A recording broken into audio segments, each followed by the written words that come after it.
You have anemia. It turns fingernails pitted. That's why your polish looks streaky. You need more iron. Okay. I don't recall asking Einstein. Einstein had a 160 IQ. Mine's 197. My polish streaks because Ralph does it. He loves to paint. And don't tell me that he needs help either. He's challenged. Have some empathy.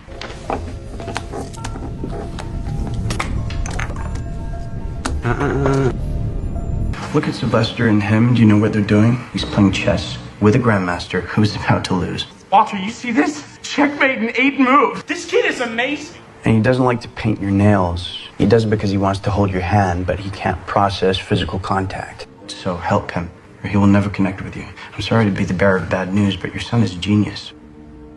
So tell him to ignore any sentence that starts with normally. And sometimes he'll feel like no one else in the world likes him. Hi, Walter. Hey, Ralph. He doesn't talk to anyone but me. He recognizes one of his own.